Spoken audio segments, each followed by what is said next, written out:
I wanted to talk about managing your emotions. And the reason I wanted to talk about this is something that I talk about in my practice, but the reason I wanted to talk about it is because, and I said I would tell a story. Y'all know I'm an open book, but being in the house with Mr. McCrea allowed me to tap into some emotions that were a little challenging, just a tad bit challenging. I think sometimes when we're in confinement with someone, they can get on our last nerve. And how many of you would agree we need to protect that last nerve? We need to protect the last nerve. I think I need to do a meme about that. But I just found that there were a lot of patterns and things that were annoying me. You know, it was really annoying me, and I had to ask myself some hard questions because I do what I do, because I have gone to therapy and this is my life's purpose. I will make sure I'm asking myself these questions. But yesterday, a brother was on my last nerve, and it was the last nerve. But I'm going to say most of the time we ask the question of, why are they disrespecting me? Or why do who do they think I am? What did I do to deserve this? Those are the types of questions we'll ask. What's wrong with them? It's always something that's external. And I'm going to encourage you, whenever you are tapping into having a better understanding and a handle on your emotions, I would implore you to ask different questions. And they're going to look different for everyone on this call. Everyone's go-to questions will not be the same, but I would ask the questions, what is the root cause of this very strong emotion that I'm having? What am I afraid of? What am I afraid of happening? And then one of the most important ones would be, how can I shift my mood? How can I shift my mood? That is you taking ownership of your emotions, you choosing to use your emotions to work in your favor. Now, whenever I talk about managing emotions, sometimes people think we're talking about stuffing emotions. Oh, we're not feeling them. Oh, just put them under, sweep them under the rug. But that is not what I mean by managing emotions. If we stuff our emotions, it can come out as, with anxiety, angry bursts. I mean, there's so many, I have like notes here. There's so many things that even psychologists say, like the leading cause of memory loss and aggression, anxiety and depression is from stuffing our emotions, like not honoring where they are, not honoring, hey, I see this and I have this emotion. So by no means, when I say manage your emotions, am I talking about stuffing them. I just mean having the best relationship that you possibly can with yourself. So I'm going to leave you with ways that you can tap into understanding yourself, understanding your number one go-to emotion. If we did the inventory, we each probably have a go-to emotion that the muscle memory in our bodies will have us responding to life with this emotion. And if I'm honest with y'all, my emotion is annoyance.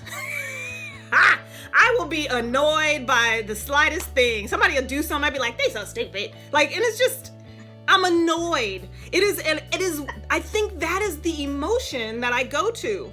And so knowing that, it gives you a leg up on honoring what you're feeling, but asking that deep question so that you can move on. That you can move on to feeling better. Because if we're dealing with negative emotions, we want to say, hey, I have this emotion, but how can I not live here? Because y'all know my motto. My motto is the feel-good method. How can life feel better in this moment? That's what I'm always wondering. How can life feel better in this moment? So real quick, I'll give you a tip on what you can do to get a handle on your emotions or be aware of it. You have to, and I talked about this a little bit last week, but it's self-awareness. And here's a list of emotions that are just very common emotions. And what you want to do is just take a moment And we won't do this on this call. You can do this on your own, but you're going to take a moment just to identify, where do you feel like you live most of the time? So you're going to have on a sheet of paper, you'll have easily felt emotion. You'll have emotions that you just don't even want to feel. And I said 2, but it's 3. And then you'll have the emotion that is your go-to emotion, the emotion that you always just picking up. What they putting down, you picking up that emotion no matter what. Kind of the blanket emotion that you find yourself in. And at some point in life, that emotion probably served you. It probably served you. But if it's a negative emotion, emotions can be signs that something is wrong. Something is wrong externally, that something needs to change. But an emotion can also be a sign that, hey, I might need to tap into that and reprogram myself. Because anxiety, numbness, chaotic mind, overwhelm, those types of things is not where you want to live. We know that. That's not where you want to live. So real quick, I'm just going to rattle these off. Ramble. Yeah, that too. I'm going to rattle things off. And you can just make a note of the ones that kind of stand out to you and put a star next to your go-to emotion. Like that was a little challenging and hard for me when I said, dang girl, you respond to stuff being annoyed, like on a regular. So now when I feel it, I have to check myself. Some days and some situations it takes longer than usual. Sometimes I can check myself in the moment, but sometimes, like I was on the phone with my friend Christy this morning. Yesterday, I had a few hours. It was like, hey, I didn't check myself. I was annoyed.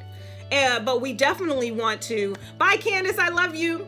We definitely want to check ourselves. So real quick, I'm just going to rattle them off. Whatever stands out to you, we can discuss later. You can talk about it if you want. But love, anger, loneliness, confusion, fear, hurt, embarrassment, worry, warmth, patience, excitement, hate, sadness, moodiness, that's probably one of mine too, gloom, discouragement, joyful, peaceful, jealousy, shame, and anxiety. Love for me is a huge one as well. I'm always looking for that leveling up to love moment. And you might want to create things for yourself where you can identify where you are in this emotion. And the way that you can prevent giving other people the power of wreaking havoc in your life is when they control your emotions. You're giving other people the power to control your emotions. Just think about that for a moment. Oh, he did this, I'm pissed. Oh, I'm so mad. Oh, they did that. And you're literally like, here you go, take this emotion. You can run my life. Because now, for the next 5, 6, 7 hours, 2 days, 2 months, 5 years, I'm letting this one person, this one situation control my emotions. And your emotions will control how you think, how you feel, how you think, the actions you take and the actions you don't take. So we, as strong women, we want to manage these emotions. We don't need to ignore them. We need to honor them. They're a sign that something is great or that something is wrong, but we also want to be aware. Being aware is what's going to allow you to level up. And I'm saying level up in the emotions have a grid. Emotions, as far as energetically, have a grid. And when you start to study that and understand that, you will be like, it's time for me to level up from this emotion that I'm feeling. So I'm gonna leave that with you. I'm gonna drop it right there. And now I'm gonna open it up to y'all. You can talk about what we talked about, or you can just say, hey, I'm here. Tell us where you're from, what's going on in your space and your world. If there's anything that you need from us, if you want to run things by us, but we're all in this together. So I'm going to ask that y'all, if you don't have any craziness going on in the background, just unmute yourself and we all chime in together.